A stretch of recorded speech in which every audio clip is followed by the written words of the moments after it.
happy to be joined on set by Rabbi Yitzhak Marmorstein, the head of the Bet Rav Kook, the head educator, the Rav Kook Institute in Jerusalem. Hello and good to see you. It's been since before Corona. Wonderful. It's nice, BCE. To BC, exactly. BC, it's kind of ironic, right? BC, I haven't seen you since BC.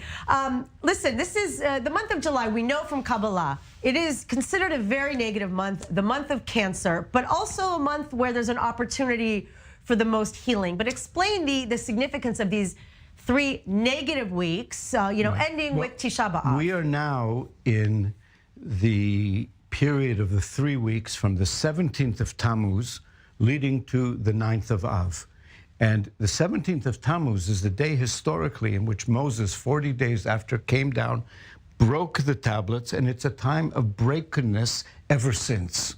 So then, at that same moment, the 17th of Tammuz in 70 AD, the walls were breached, leading to the destruction of the temple 3 weeks later.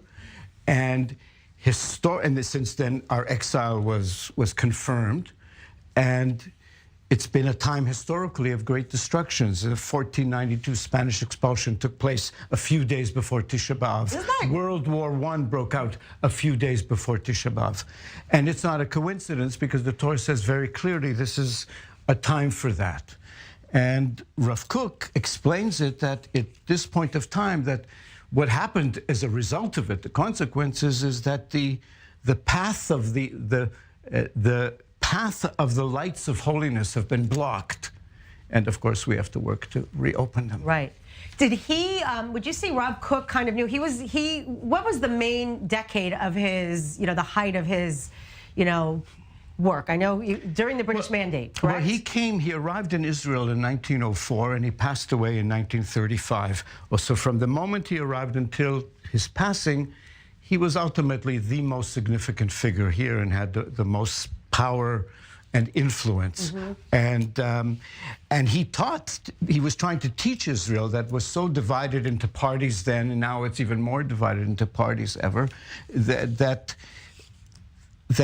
the problem, and he wrote this in a letter in 1933 to all the community of Israel, that the problem, as long as each person thinks, I belong to this camp and I belong to this camp, and that's the camp that needs to be, he's doing wrong, they need to be better. He says, we're going to be in big trouble.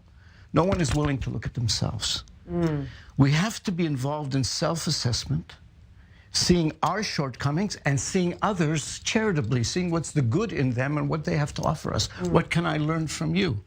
And we have to understand in each group of us, there's a lot to be mended, but there's a lot of good and light that we have to share from each other. We need to share that part of each other and to really uncover the depths of good, even in what we see as negative, even in the other.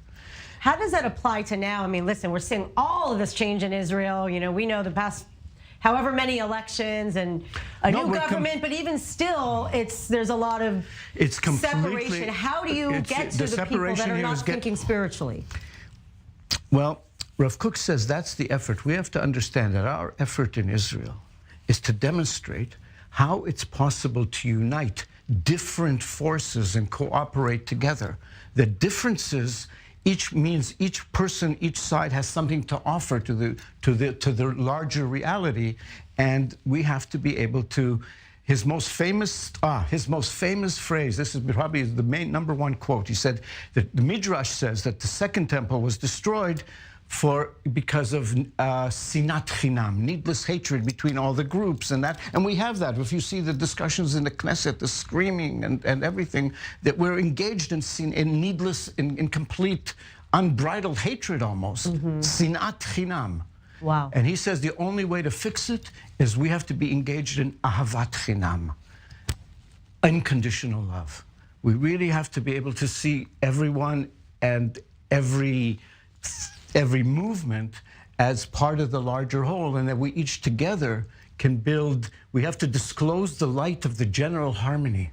From the perspective of Rav Kook, being a spiritual leader, being a Kabbalist, did he, in his writings, did he talk about this time? Like, did he foresee this time? We say, being in Mashiach times, there's great polarization. Look what's happening in the United States and beyond. I mean, it's really becoming very dangerous. But that was his teaching, and he saw it very clearly, and he described it at length, explicitly.